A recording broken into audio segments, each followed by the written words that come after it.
Peter Hill Explains, where I invite you to join the science teaching conversation with me about Nic of Cusa, a German 15th century theologian, philosopher, a key thinker in terms of getting us from the ancient world of philosophy to the modern idea of philosophy.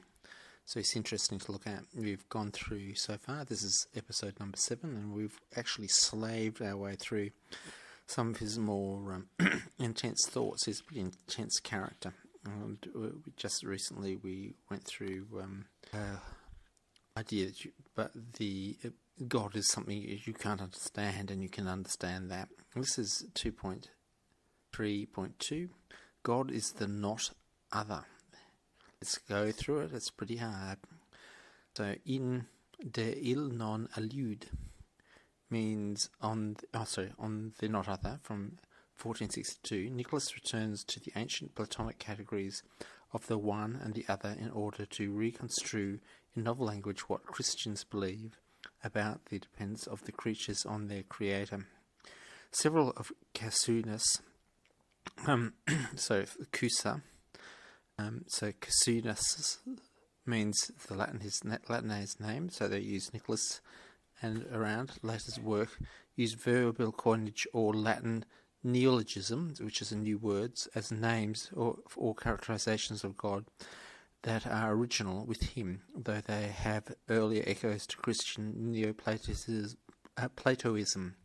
In this dialogue he uses the expression the not other as a substantive for God as the divine not other, even though we are more familiar with the phrase in comparative expressions that are negative, always ways of stating self-identity.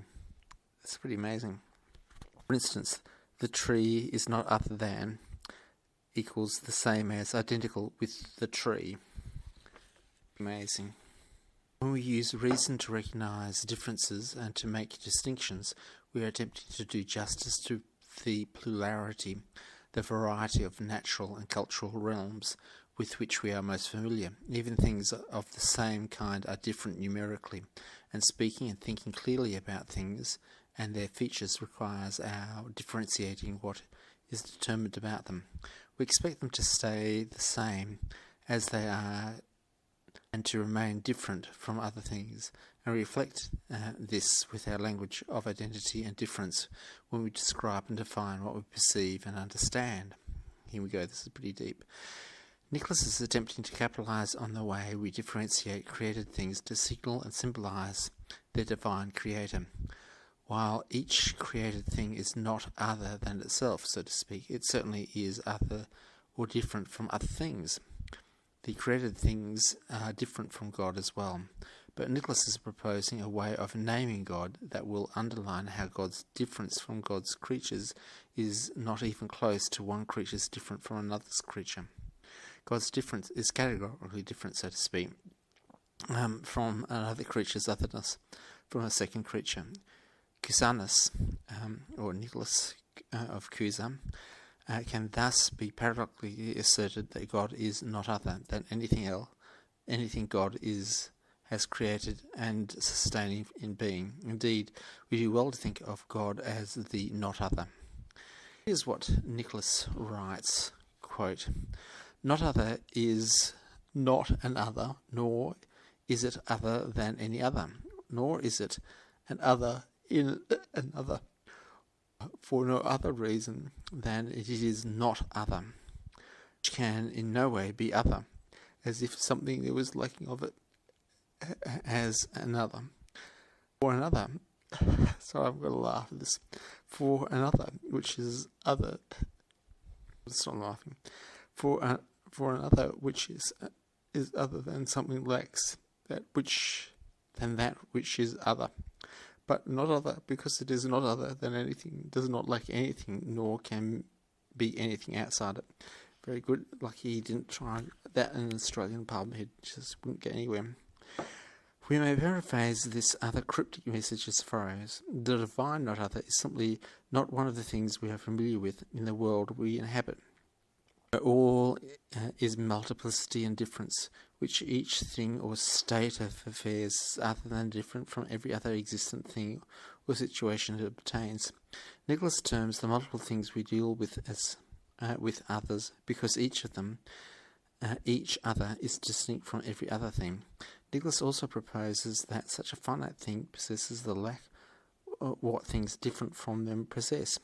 To be other or distinct is precisely not to be one or any of the finite others. Our language and thought busy themselves in finding and making further distinctions and divisions between things and involves recognition that God's infinity remains unknowable to us in conceptual terms.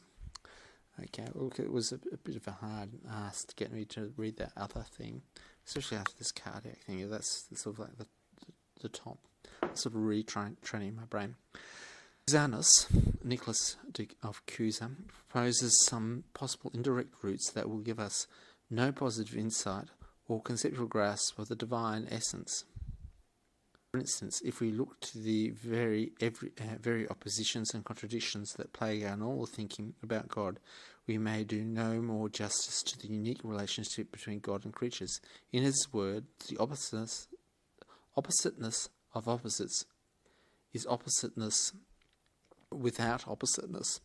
He identifies the infinite God with this oppositeness of opposites. Now, the opposites in questions are the ordinary things of our existence that are separate and distinct, that have proposed or mutually exclusive properties. Wow. Designating God as the oppositeness of such opposites so it's the opposite of being opposite, can take us from the distinctions and oppositions with which we are familiar to the one who is responsible for there being such oppositions. God is distinct from these oppositions and differences, but only in a way that establishes their reality. Yet God's oppositeness is without oppositeness, since God's distinctness is unlimited and beyond familiar oppositions. In fact, God's oppositeness encompasses or enfolds all opposites in God as identically God, and encompasses or unfolds all opposites in creation by constituting them as what they are in all their determinate finite differences. We are to think together both the way finite things and opposed and God's transcendent oppositeness that is opposed to those opposites. Sorry, I shouldn't laugh. Not as they are to one another, but as to the ontological responsible for the oppositions with which they are familiar. I'm getting a bit confused here.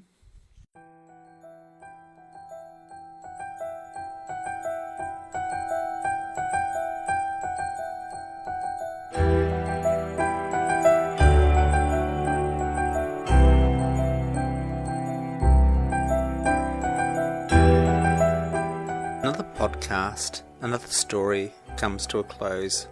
It's been a pleasure sharing this moment in time with you. May you discover truly amazing things, understand them, and tell others. Thanks for listening.